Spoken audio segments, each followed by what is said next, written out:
Hey, guess what, guys? This is that other episode I said about. This is 2 of 3 that are going to be kind of like this. I just sped through this part because it's just us fighting the pirate for 12 minutes. So you didn't miss a goddamn thing. So now, after 12 minutes of fighting him and not getting anywhere, we decided, just to try and change it up for the episode, we'd, try out a different boss. So, well, okay, can't go through that door, guys. Oh, no, okay. Nope. Just gonna stand on this. Nope. Okay. I'm looking for secrets. Because every other level's had some kind of secret entrances and shit like that. So that's what I was looking for, and apparently I'm still looking for it. Oh no, still going. All right, guys. Nope. No, it's fine. Just waste everybody's time. It's fine. You don't have to. Do anything. You just walk around, take a nice little stroll. So this is Rumir Honeybottoms in the Honeycomb Herald. This one's not too bad, I'll be honest. If you couldn't tell by the name, she's a bee. It's pretty obvious. There she is. Hi. Hello, bee lady. Alright, so she's got these, like, minions, like, the little, like, security guard dudes, I guess, or doormen. I don't know what they're really supposed to be, but I don't know. They throw out those grenades, and when they go off, they just shoot projectiles in all directions. Obviously, a couple of them we can parry, but it still fucking sucks. I think we find a better solution to this, obviously, because, we're not going to get anywhere doing it like this for an entire episode, So, I mean, it's just one of those things where, like, it's tricky, I mean, this is the kind of game where you have to die to learn how to play it. And I think that's part of the biggest reason why a lot of people compare it to Dark Souls, because it's a similar concept, where Dark Souls, you learn to beat enemies by dying at their hand. Excuse me. I'm a little congested. It's late. And I'm cold, but sorry. Sorry for the ick. So, yeah, I mean, it's tricky. Don't get me wrong, it's tricky. It's tricky to rock around this right on time. It's tricky to get used to playing this, but one thing that we're doing right here is, like, we learned this before, is every enemy has a preferred weapon. Kind of in the same sense as Mega Man, where, if you, use Fireman against Iceman, like, it makes sense. So here, it's just experimentation, and here we end up trying with the tracker instead.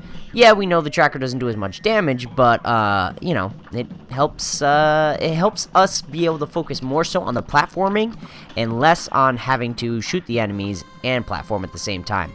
Because for some reason, we can't seem to get that good balance between those two. So, if we could focus more on platforming and less on actually aiming at an enemy, then everybody wins. Not everybody. We win.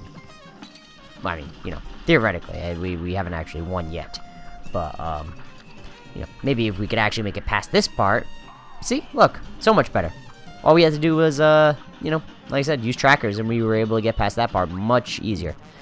So the bee drops down. She's, a bee. Pretty. That shit is bullcrap.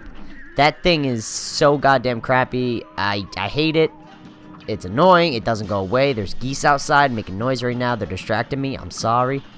And then she does this weird chain head thingy, but then that part right there. So, not that I died, but see, you can see right there, see the little like bullet bill looking guy? The bullet bill bee. I am in love with that. That is such a cool design to me. Like, I fell in love with that when I first saw it. I think in the episode where we were on that screen, like the death screen for so long there, I'm pretty sure I was saying how much I liked that. Jason, stop texting me. Making too much noise. But yeah, so I mean, this one is really just a lot of trial and error and just kind of going through it and hoping that we can, beat it. So, kind of to step back from talking about this episode specifically and just talk about in the grand scheme of things, we've really been enjoying playing Cuphead, which is also part of the reason why we've been doing it every day of the week, because we love playing it, and apparently you guys like watching it. These episodes, I know they're not great, and if you don't really want to watch these ones, I get it. They're not perfect. but we had to release them just for the sake of continuity. So that's why I'm trying to make the best of the situation, and I hope you guys understand, because I don't want you guys to be upset with me, because I'm upset with myself for fucking up the entire system the other day and just ruining these episodes for Devin so he couldn't edit them. I died off screen. I mean, why? Why do I do that to myself? But yeah, so, I mean, it's shitty that it happened, but we're slowly getting better. It's bizarre because after switching from, I guess we're going to get into some behind-the-scenes stuff again here, like we did in the Spyro episode. So we used to use a program called Camtasia 2 for the Mac.